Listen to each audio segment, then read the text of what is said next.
खुद लेकर आ सकती हूँ। जब जब मेरा दूल्हा मुझे अपने बाबूजी, अपनी पत्नी और अपने बड़े भाई, मेरे जेठ और जेठानी के सामने अगर मुझे नहीं अपनाएंगे तो एक मजबूर लड़की जाएगी कहाँ? आत्महत्या तो नहीं करेगी ना। तो क्या हुआ, मैं एक हिंदुस्तानी लड़की हूँ तो वैसे मेरे साथ गार्डन में गाना गाया, रोमांस किया, चुपचाप शादी करी। और जब बाबूजी के सामने जब गौमुख जी को कहा कि कोई मतलब कहा कि मुझे अपना लो, तो उन्होंने वो मानने से इनकार कर दिया कि मेरी कोई शादी नहीं हुई और मुझे पहचानते तक नहीं है। तो कितना बड़ा झटका लगा मुझे।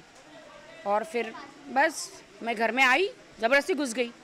कहते हैं ना, घी सीधी उंगली से नहीं निकलता तो उंगली को टेढ़ी करना पड़ता है। तो मैंने क्या किया, मैंने तो कुछ बुरा नहीं किया, मैंने सिर्फ उंगली को टेढ़ा किया घी निकालने के लिए। बिल्कुल, ये भारतीय नारी अब अबला नहीं रही है। वो जब बेलन से रोटी बनाना जानती है तो बेलन उठाना भी जानती है।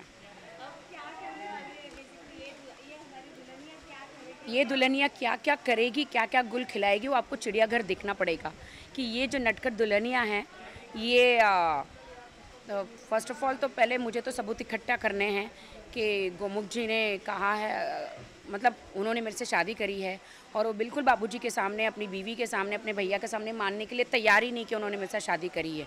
उन्होंने गार्डन में कितने सारे गाने गाए बताओ मेरे साथ, कितना रोमांस किया, शादी करी। और आज बाबूजी के सामने कहते कि नहीं नहीं, मैं तो जानता तक नहीं है राखी को, इसमें मेरा नाम राखी ही है। तो मैंने भी ठान लिया, मैंने भी कहा कि अच्छा, कमर कस ली, मैंने कहा अच्छा जी, इतना झूठ। बस फिर क्या, फिर मुझे बाबूजी ने घर से निकाल दिया और मैं तो चुपचाप तो चली गई क्योंकि मेरे पास कोई सबूत नहीं था सिवा मंगलसूत्र के। बस क्या, फिर तो मैं अपनी बारात लेके आ गई, मेरे भाई बहन, माँ, सॉरी पिताजी, पूरे बारात थे, पूरे पड़ोसियों को सबको लेकर मैं घुस गई हूँ घर में। पूरी अपनी बारात, अपनी डोली मैं खुद ले आई हूँ।